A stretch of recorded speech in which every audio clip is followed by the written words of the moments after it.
जो आदमी अपनी पत्नी का सम्मान नहीं करता, सारी जिंदगी पत्नी को ताना मारता है और उसे इग्नोर करता है, उसकी जब पत्नी मर जाती है तब उससे पूछो कि पत्नी की क्या जीवन में आवश्यकता थी। जब तक जिंदा है पति को पत्नी का कोई महत्व नहीं है, कोई वैल्यू नहीं, पर पत्नी मर जाए तो पता चलता है कि पत्नी का स्थान कितना ऊंचा था। पत्नी को पति जब तक है तब तक कोई वैल्यू नहीं है, पति को न रहने पर पता चलता है पत्नी को उसके रहते ही।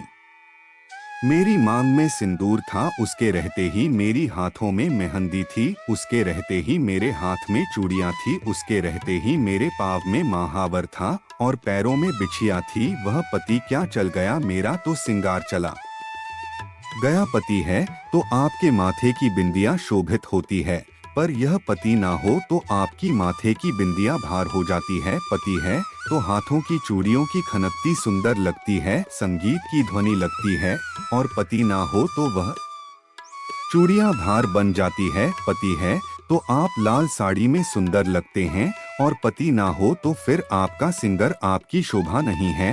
इसलिए पति आपका आभूषण है, पति आपकी शोभा है। इसलिए पति जब तक है रिश्तों को खूब समय दीजिए, रिश्तों को समझिए, क्योंकि जो रिश्ता आज है कल होगा इसकी गारंटी नहीं है।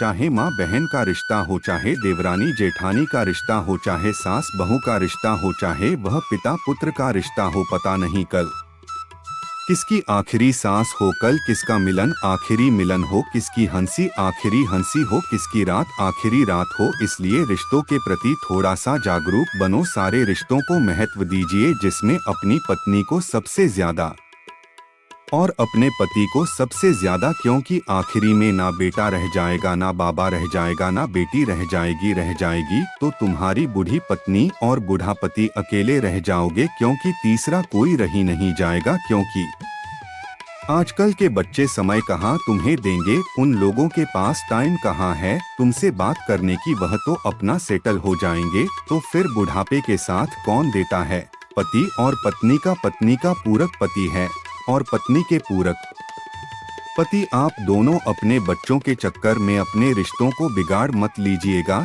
यह बच्चे तो आपको छोड़ ही देंगे। तुम्हारा बेटा श्रवण कुमार भी क्यों ना हो तो भी वह आपको एक टाइम के बाद छोड़ देगा, सब छोड़ देंगे। ऐसा भी हम नहीं कहते, लेकिन 90% तो ऐसा देख रहे हैं।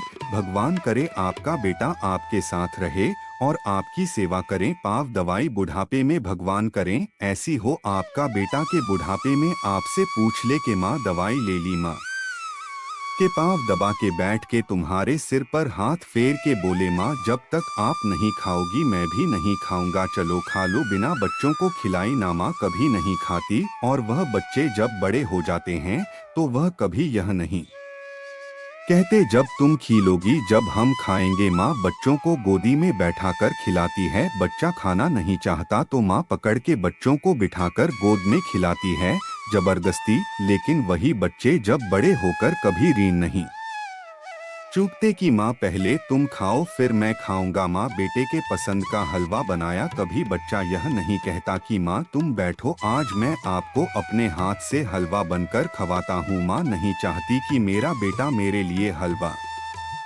बनाकर खिलाएं, लेकिन जब उसका बेटा कहेगा कि माँ तेरे लिए आज मैं बनाऊंगा भोजन, तो वह माँ थोड़ी बनाने देगी। चाहे उसकी हाथ पाँव न चले, वह चाहेगी कि हम ही बेटे को बनाकर खिलाएं। लेकिन उस शब्द पर उसका दिल बहुत खुश हो जाएगा। माँ को चाहिए क्या, बेचारी माँ इतनी में खुश हो जाएगी। माँ बाप को चाहिए क्या, आपकी माँ को आपसे क्या धन चाहिए, दौलत चाहिए क्या। किसी माँ को देखो किसी की दौलत नहीं चाहिए। हम आपके पास वीडियो लेकर आए हैं, आप मेरे इस वीडियो से कुछ महत्वपूर्ण बातें सीख रहे हैं।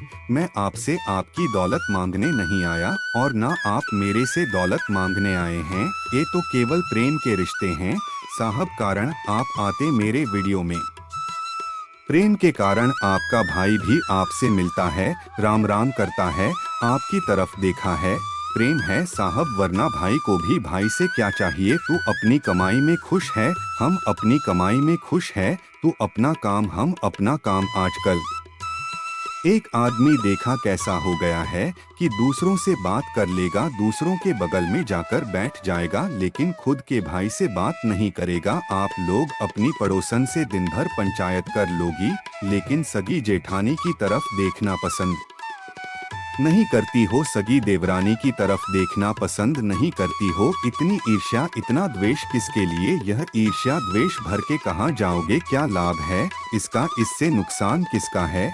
मैं आपसे ईर्ष्या करने लग जाऊं इससे? बताओ मैं कौन सा धन्ना सेठ बन जाऊंगा? मैं अपने भाई से ईर्ष्या करने लग जाऊं, कौन सा मैं धन्ना सेठ हो जाऊंगा? और प्रेम करने लग जाऊं तो कौन सा गरीब हो जाऊं? मैं आपसे प्रेम के 2 शब्द कह दूं तो इसमें बताओ मैं कौन सा गरीब हो रहा हूँ? और मैं आपसे नफरत करूँ, ईर्ष्या करूँ, एटीट्यूड करूँ कि आपकी ऐसी हैसियत क्या है, तो इसमें मैं कौन सा धन्ना सेठ हो रहा हूँ? यह जो अंदर है ना छल कपट, यह हमें और आपको भले ना दिखाई पड़े, यह भगवान पूरा पूरा देखते हैं।